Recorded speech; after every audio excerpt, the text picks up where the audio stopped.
আসসালামু আলাইকুম রহমতুল্লাহ। বাংলাতে বলে পড়ো, এই পড়োর আরবি হইল ইকরা। এই ইকরা শব্দটি বা কথাটি কোরআনে আছে। কোরআনে যে আমরা 114টা সূরা পাই, তার মধ্যে প্রথম যে সূরা নাজিল হইছে সেই সূরার নাম হইল আলাক।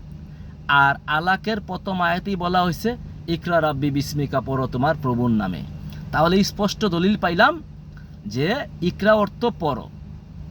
এই যে কোরআন নাজিল হইছে সেটা কিন্তু মক্কা কাবাগরে একটা সূরা দূরের কথা, একটা আয়াত নাজিল হয় নাই। এই কোরআন নাজিল হইছে হেরা গুহার মধ্যে।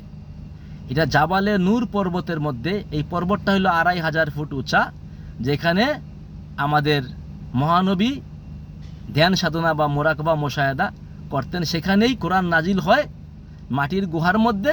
সেখানে জিবরিল আমিনের প্রথম আগমন ঘটে।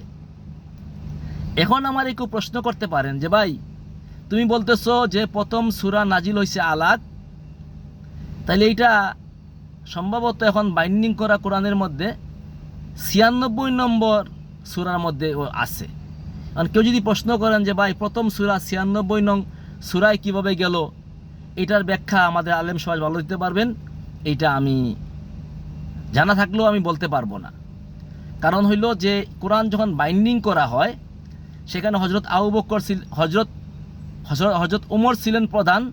10 সদস্যের বোর্ড নিয়ে সেখানে কোরআন বাইন্ডিং করা হয় মাওলা আলীকে বাদ দিয়ে।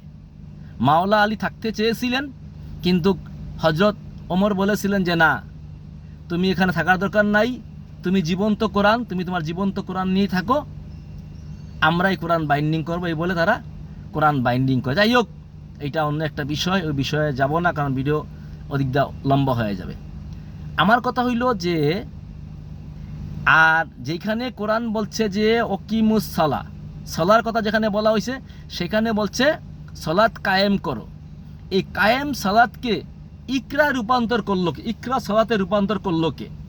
যেখানে বলা হয়েছে অকিমুস সালা, সেখানে নামাজ পড়া, এই নামাজ পড়া রূপান্তর করলো কে? ইকরা রূপান্তর কে করলো?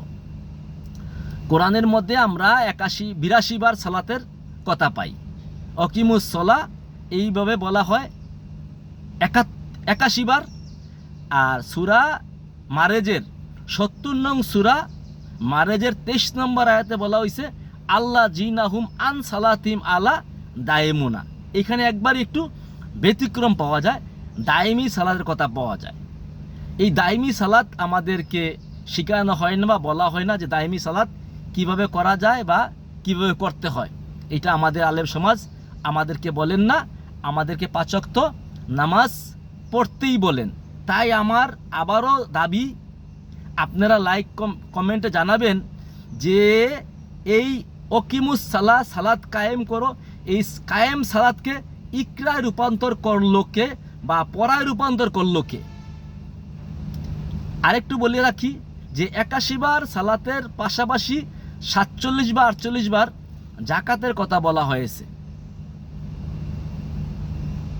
তাই আপনারা একটু দয়া মেহেরবানি করে একটু জানাবেন যে কে রূপান্তর করলো ইকরায়। আসসালামু আলাইকুম।